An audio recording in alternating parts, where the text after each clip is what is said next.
Olá, aqui é o Denilson Barbosa, do Inglês Instrumental, e se você está estudando para provas de proficiência em inglês de mestrado e doutorado, ou se você simplesmente quer aumentar a sua eficiência na leitura acadêmica em inglês, me acompanhe até o final, porque hoje eu trouxe aqui as 5 principais estratégias de leitura em inglês, e eu vou comentar cada uma delas.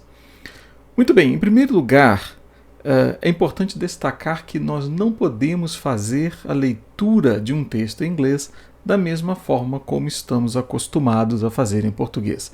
Existe uma diferença cultural, existe até mesmo uma diferença na maneira como os textos em inglês foram escritos.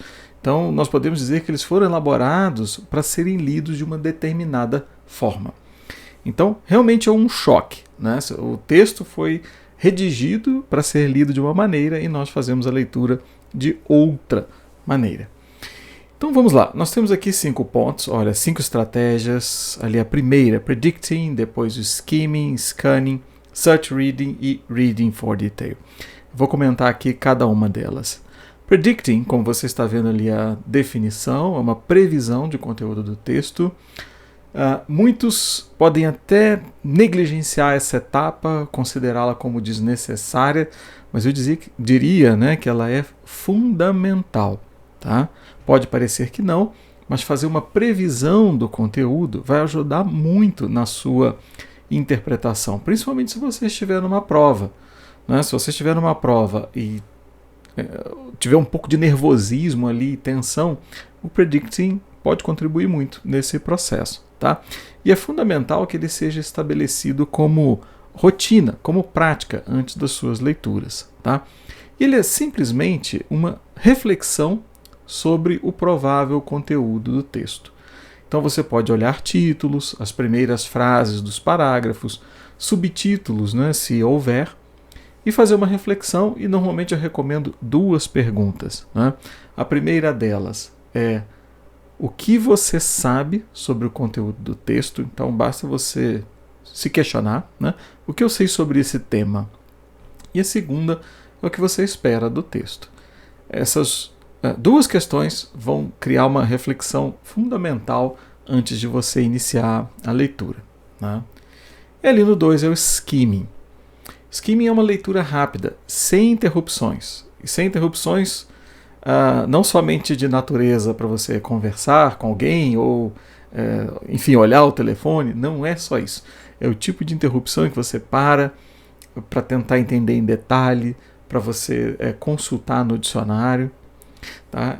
É fundamental você treinar, né, essa leitura do início ao fim do texto.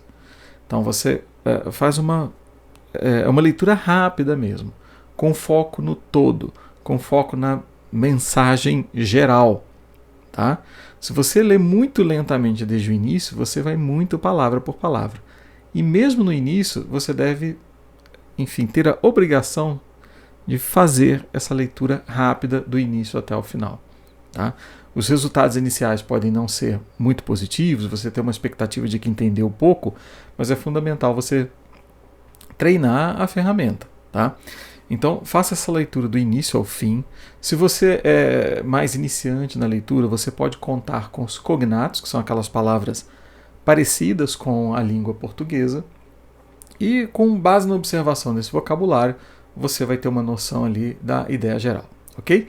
Então, leia do início ao fim do texto, sem interromper para consultas ou para tentar entender passagens em detalhe. Tá? Vá, de fato, direto, ignore palavras desconhecidas e vá até o final.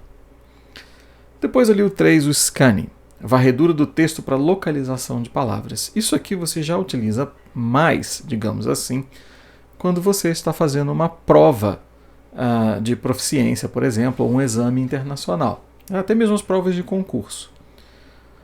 O que acontece? Você pode localizar nas questões uma palavra-chave, voltar no texto e fazer uma varredura, literalmente correndo os olhos, frase a frase, pelo texto, com o objetivo de encontrar aquela palavra específica, ou um sinônimo, até mesmo um antônimo.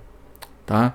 Então você não lê o texto de fato, você somente corre os olhos ali, tentando encontrar a palavra no texto. Scanning, por exemplo, é o que você faz quando você busca uma palavra no dicionário. Você vai ali no início do dicionário, corre os olhos no cantinho até encontrar lá embaixo a palavra. Isso é scanning, tá? Só que você faz o mesmo no texto. Então, é uma técnica utilizada para você marcar palavra-chave nas questões, independente da questão ser objetiva ou discursiva. Você marca a palavra-chave, volta no texto, corre os olhos ali, frase a frase, e na hora que você encontra a palavra, você marca. E se você encontrar mais de uma, você marca todas, né, com o objetivo de localizar onde está a resposta que você procura. Tá? Bom, 4. Search Reading. Search Reading, né, a palavra search é uma palavra de busca, né, e a leitura, como você pode ver, é uma varredura do texto para a localização de ideias. Muitos autores até colocam scanning ou search reading como se fosse a mesma coisa, né? Mas outros diferem as duas ferramentas. E eu acho também importante diferenciá-las, porque o search reading é uma varredura do texto em busca de ideias. Então, normalmente isso acontece quando você não sabe exatamente uma palavra-chave, quando você quer a opinião central do autor, a conclusão do autor. Então, você não vai encontrar no texto a palavra opinion, conclusion, até vai, né? O texto está lá encerrando in conclusion, certo? Mas tem vários casos, um argumento principal, um exemplo, pode ser que você não encontre essas palavras, né? Mesmo que existam os marcadores, né, para exemplificar e concluir, você pode precisar fazer essa busca com foco em ideias. Então, da mesma forma, você corre os olhos no texto, com atenção para tentar encontrar uma ideia específica. É o caso também, obviamente, de localização de informações para a resposta de provas, por exemplo, ou se for na sua leitura acadêmica, você quer, digamos, localizar uma informação que sirva para incluir na sua dissertação ou tese. Então, depois de feito seu predicting, seu skimming, você pode fazer o search reading para encontrar passagens que são relevantes para você utilizar no seu texto. Tá? E por fim ali, 5. Reading for detail, leitura lenta e cuidadosa. Esse aqui eu gostaria de chamar a atenção pelo seguinte: normalmente é o tipo de leitura que as pessoas sempre fazem quando não passam pelo treinamento adequado.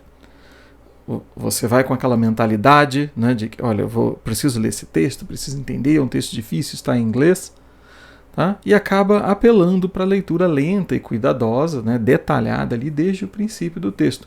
Mesmo durante as provas de proficiência, durante a realização de provas de proficiência ou exames internacionais. Então, qual é o problema disso, digamos, para a sua vida acadêmica, se você utiliza essa ferramenta de forma generalizada?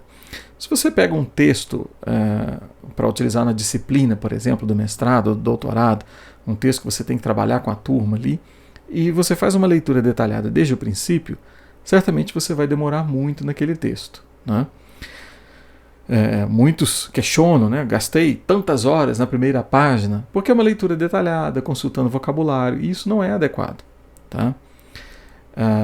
Imagine um livro, né? Você tem lá um livro de 300 páginas que o seu orientador passou para você ler, que está tudo em inglês.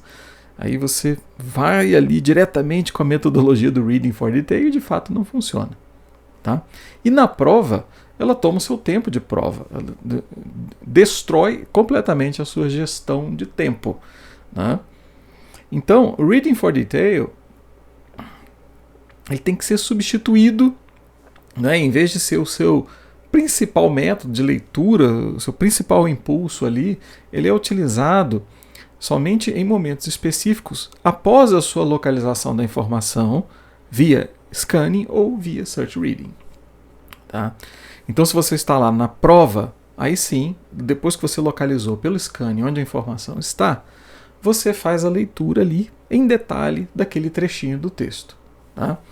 E se for o caso da leitura com o objetivo de passar uma passagem do texto para sua dissertação ou tese, você localiza essa informação pelo search reading e somente lê em detalhe aquela passagem selecionada, principalmente se você for traduzir para o português no seu texto.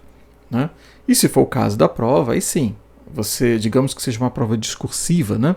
Você precisa fazer o search reading, localizar a informação, aí você lê em detalhe, e aí sim você vai lá elaborar a sua resposta em português, por exemplo, ou marcar a alternativa correta, tá?